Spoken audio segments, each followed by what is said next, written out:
Welcome to the Institution for Higher Learning in Common Law, where we train people not to be sheep.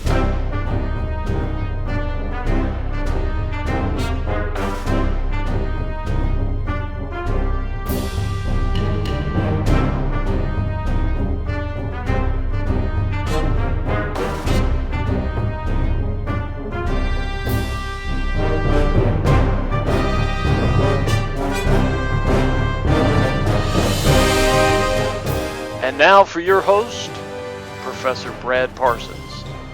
Brad, are you geared up and ready to go? Yes, thank you very much, Joseph. All right. Good evening. Last week we ended up by partially covering the Fourth Amendment, and this week we'll delve into it in more detail.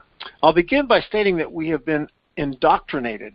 We've been brainwashed, if you will, by the government. And when I say the word government, it is meant to be all-inclusive, encompassing the federal, state, county, city governments, so that we believe that they are exceptions to the Constitution that bestow broader powers than are actually stated. Hogwash. There are no exceptions to the Constitution.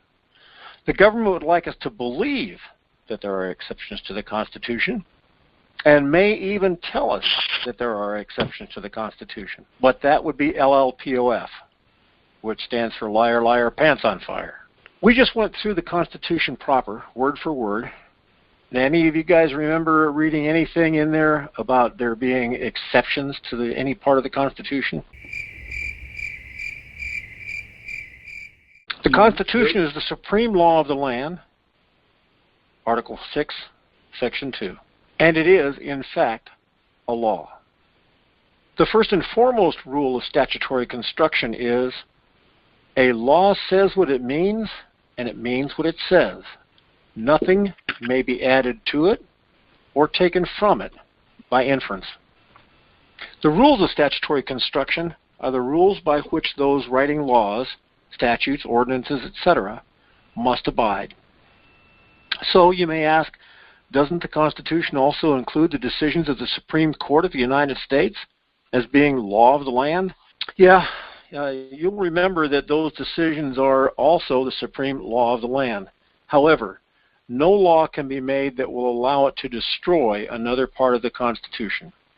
See Brushaber versus Union Pacific Railroad Company, 240 U.S.C. 1 at page 11, in which the Supreme Court of the United States stated, when holding that the 16th Amendment did not remove the rule requiring direct taxes to be apportioned among the several states.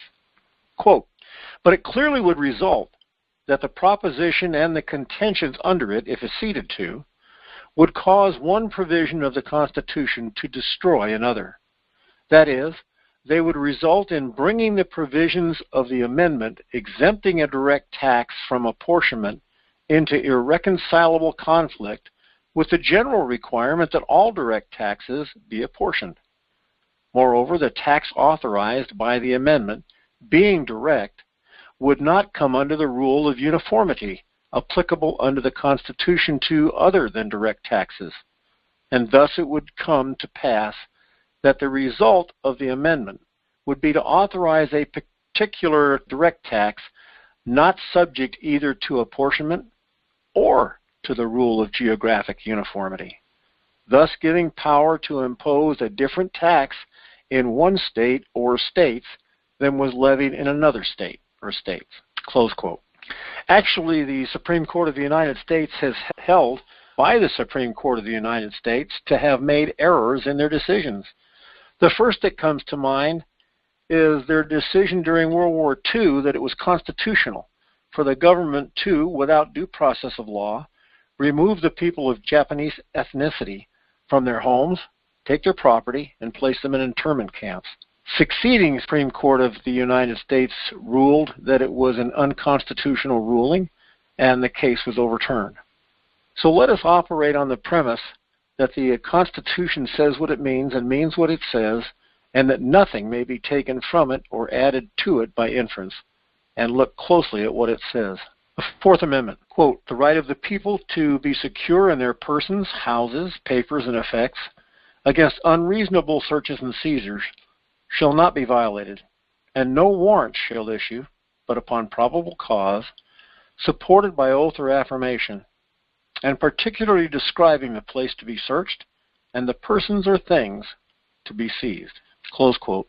The right of the people to be secure in their persons, houses, papers, and effects. This right is extended to the people, as opposed to citizens or persons. If we need to revisit the definitions of those terms, we can do it when we break for questions and comments. It means that your person, the place where you live, your documents, and your effects are to be free from all unwarranted intrusion by the government. The term persons here does not have the same meaning as does the term person found in statutes. It means the physical body, a people, singular, a flesh and blood, sentient being, and in the plural, those people as a whole. It means you and your family and your neighbors and their families. And those who are found within the confines of the United States of the Union, it is not relegated to citizens, but rather to all people who find themselves within our borders, even those here illegally. See Yick Wool versus Hopkins, 118 U.S., 356 at 370, in which the Supreme Court of the United States held, sovereignty itself is, of course, not subject to law, for it is the author and source of law. But in our system, while sovereign powers are delegated to the agencies of government, sovereignty itself remains with the people, by whom and for whom all government exists and acts.